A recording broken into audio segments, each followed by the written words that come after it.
आर्य समाज के सिद्धांतों को देते हुए ऋषि दयानंद आगे क्या कह रहे हैं?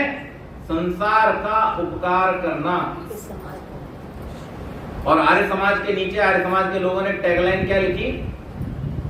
ऋणवंतो, हम नारा बोलते हैं इसका, ये ऋग्वेद का मंत्र है, ऋणवंतो।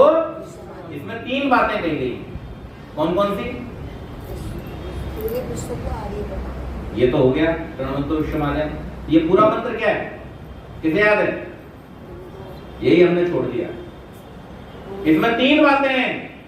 मंत्र है इंद्रम वर्धन्तो अपुरः, अपने ऐश्वर्य को बढ़ाओ। ऋणवंतो विश्वमार्यम, संसार को श्रेष्ठ बनाओ। और अपघ्नन्तो, दुष्टों का, तीसरी बात तो हम छोड़ के बैठे, दुष्ट सज्जनों का प्रतिदिन नाश कर रहे हैं, लेकिन हम उसके लिए कोई प्रयास, हम दुष्टों का भी नाश करने को तैयार नहीं और दुष्ट सज्जनों का नाश कर रहे हैं। अब ऐसे में अगर कोई व्यक्ति ये कहता है कि ऐसा ही एक युग त्रेता में था जब राक्षस लगातार ऋषियों पर अत्याचार कर रहे थे और ऋषियों ने बड़े प्रयत्न पूर्वक ये जानकारी हासिल की कि ऐसा कौन व्यक्ति है जिसको लेकर के हम इस मिशन को पूरा कर सकते हैं, और वो एक व्यक्ति को अपने साथ लेकर के जाते हैं और वो अकेला व्यक्ति इस संपूर्ण धरातल से राक्षसों का नाश कर देता है, उसे अगर मैं भगवान कह दूं तो इसमें क्या बोलेंगे? अगर मैं उसे भगवान का भेजा हुआ, साक्षात भगवान का भेजा हुआ व्यक्ति कह दूं, इसमें क्या अतिशयोक्ति है?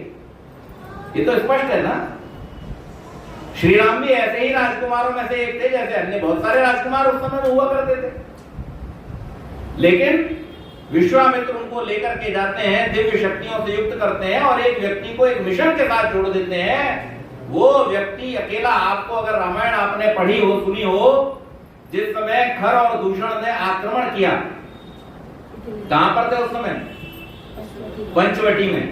पंचवटी जो इस समय महाराष्ट्र में है, उस स्थान पर जब राक्षसों ने उनके ऊपर आक्रमण किया, खर और दूषण जब सेना के साथ में उन पर आक्रमण करने आए, कितनी बड़ी सेना थी? 14,000 राक्षस थे।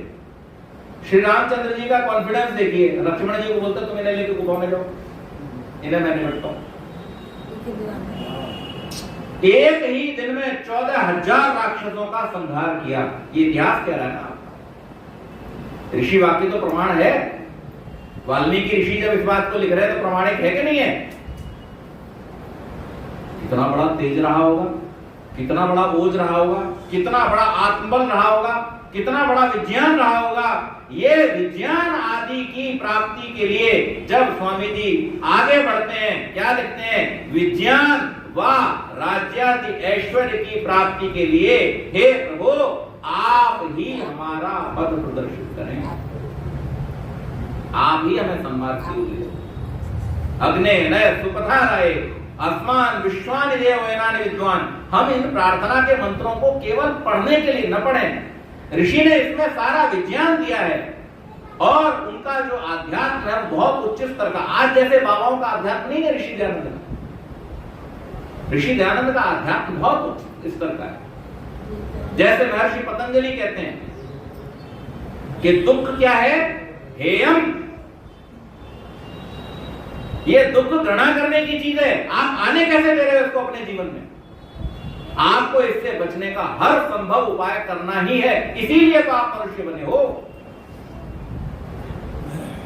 अगर आपने मनुष्य बनकर के भी अपने जीवन से दुखों को दूर नहीं कर पाया तो आपने अपने जीवन को व्यर्थ कर दिया। ये तो मिला ही आपको केवल इसीलिए था, इसका लक्षण ही केवल यही था, इसका लक्ष्य भी यही था कि आप क्या करें? अपने जीवन से दुखों को दूर करें। तो आर्य समाज का जो मूल है वो आध्यात्म है, और उस आध्यात्म में इस बात की बहुत बड़ी आवश्यकता है कि हम ऋषि दयानंद को समझ करके, ऋषि दयानंद के सिद्धांत और ऋषि दयानंद के उद्देश्य को, उपदेश को समझ करके अपने जीवन में उसे ठीक ठीक धारण करें। ये समय जो हमारे देश में इस समय चल रहा है, ये स्वतंत्रता के 70-75 साल बाद आया है। और इस समय का अगर हमने ठीक उपयोग आर्य समाज की भूमिका को स्पष्ट करने में नहीं किया तो आप मान लीजिए कि हम फिर से बहुत पीछे